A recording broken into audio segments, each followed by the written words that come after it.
Glory to God. I welcome you, brothers and sisters, in the name of our Lord Jesus Christ. And on the Sunday of today, we shall be returning back to the book of Genesis chapter 6. Genesis chapter 6, we'll be reading from verse 21 to 22. And today, we shall be rounding up with Genesis chapter 6. God bless you in Jesus' name. KJV. And take thou unto thee of all food that is eaten, and thou shalt gather it unto thee, and it shall be for food for thee and for them. Thus did Noah according to all that God commanded him. So did he. Now, our concentration point is in verse 21. Take thou unto thee of all the food that is eaten. Beloved, our God is not a traditional God, but it is the lack of faith of men that often make you see God on a repetitive platform. But God himself, the way he likes to work with man, is not a traditional God. Now, God gave Noah instruction to build a particular ark, and this ark was to keep them in for a particular numbers of months. Now, for the period of the month that they are going to be in the ark, there is no doubt that they would need things to eat. And so the Lord said to Noah, make sure you collect all that is edible.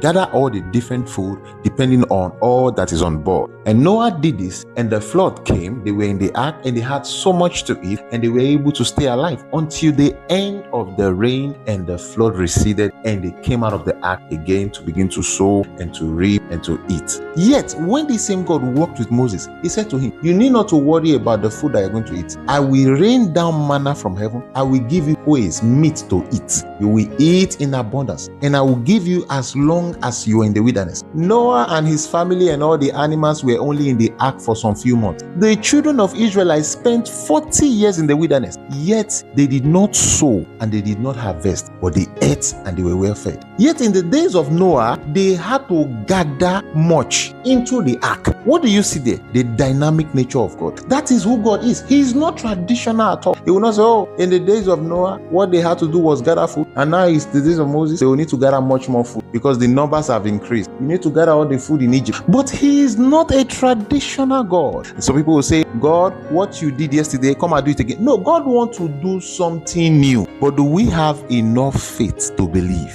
That was why the Lord said to Martha, if thou wouldest believe. Now, somebody might think I'm over-exaggerating, but I will ask you a question. Why else do you think Jesus declared, greater works than I did, you will do? In other words, the expectation of Jesus for the apostolic ministry is not doing the same thing he had already done. God don't take glory in the things he has done before. He's done and he's done. He's gone. He wants to do new things. Why else did the Lord say, see, behold, I do a new thing. Don't remember the former things. Those ones are gone. Let me do a new thing. Praise the living Jesus.